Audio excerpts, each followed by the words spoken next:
Hey guys, it's me Spotty. I know I don't normally greet you like this, face to face, but I've got good reason today. Let me show you.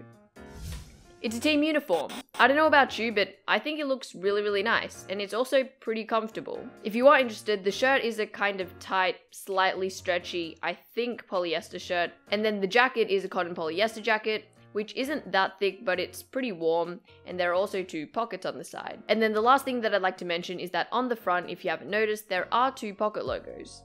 So on the left is the speedcube.com.au one, and then on the right is the Spotty, and then it also says Team Speedcube up the back, and that's the same for the shirt as well. If you do want to see some shots though, then I will have some on Instagram pretty soon. But I am getting really hot in this jacket, so let's head into the unboxing where I unbox these 3 cubes. Alright, so the first cube that we've got is the FeiJuE. I know I'm butchering that name, but I don't know how to pronounce it otherwise. But anyways, this is a new magnetic 3x3 from Cyclone Boys, which I'm pretty sure sits more on the budget end of the spectrum. So getting into first turns, it's actually not that bad at all. It's definitely a lot better than any previous Cyclone Boys puzzles. The feeling is quite soft and smooth, the speed is pretty much perfect, and performance seems good with good corner cutting and fair fluidity. Stability doesn't seem amazing, it's a bit wobbly, but I don't think that'll be a huge problem. But what is this noise? There's this horrible clicking noise with each turn. When you turn faster, it's less noticeable, but it's definitely taking away from this cube a lot. It's like this very high-pitched and defined click. I really hate the sound, so I'm hoping that it goes away with more breaking in, because otherwise this would be a really good budget magnetic option. Other than the noise though, there's not too much not to like. It is a little bit blocky, and one other thing that might become a problem is corner twisting, because it is currently very easy to corner twist the cube in its cubic shape. But with solves, we'll see if that's actually an issue.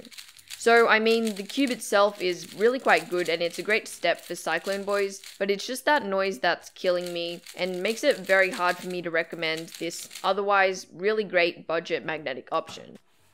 Okay, let's move on to this custom line RS2. First off, it comes with a stand, which is a nice touch, but let's get into first turns.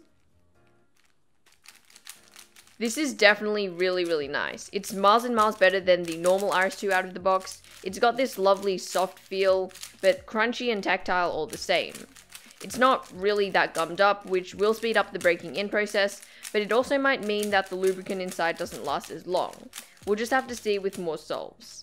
One thing that I'm noticing though is that it's quite a bit too tight. I did order stock tensions rather than the looser option, but still, give me a second and I'll be right back. Half a turn looser on each side seemed to do the job, and now that it's loosened, I really like the magnetic strength. Turning it, it's definitely noticeable, about the same as the custom line GTS2 I think. But magnets really do wonders in a cube like this. The stability is noticeably better, the speed is fast and light, but the magnets help it remain quite controllable. The extra stability also helps with the overall fluidity of the cube. So I am really loving the custom line MF3 RS2M, and while I don't think it'll go as far as to become my main, with the magnets and custom service, I think it really does compete with other magnetic 3x3s that are a lot more expensive. Last but not least, we've got the custom line Wushuang M. Let's see what this one feels like.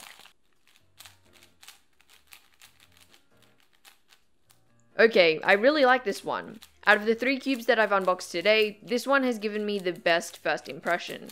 The first thing that I really like is that the lube feels more substantial, but not gummy enough that it'll take ages to break in, especially on a 5x5.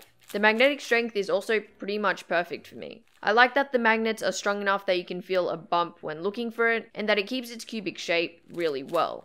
And then it's also a bit stronger compared to the inner layers, which has a much more subtle click. Especially with my sloppy turning, this stability will really help with 3x3 stage, and overall just helping me control the cube better. As far as straight feeling goes, the inners are a little bit sandy, papery smooth, and then the outers are a softish, buttery feel with a bumpiness because of the magnets. Tensions are also, I think, just how I'd like. The corner cutting is good, although I have seen slightly better on other Wushuangs, and it does seem to prevent lockups, like those nasty lockups, pretty well. They still can happen, but only when you're kind of trying to force one, and they are very easy to fix. So yeah, I'm positive that this will break in really well, and I know this sounds cliche, but I'm almost definite that this will become my new main. But those are the 3 cubes. I will continue to break them in, and even if I don't come out with a review, I will at least update you guys on Instagram, so be sure to follow me there. But anyways, that's really it. Thank you to speedcube.com.au for sponsoring this video. Thank you guys for watching, and I'll catch you all in the next one.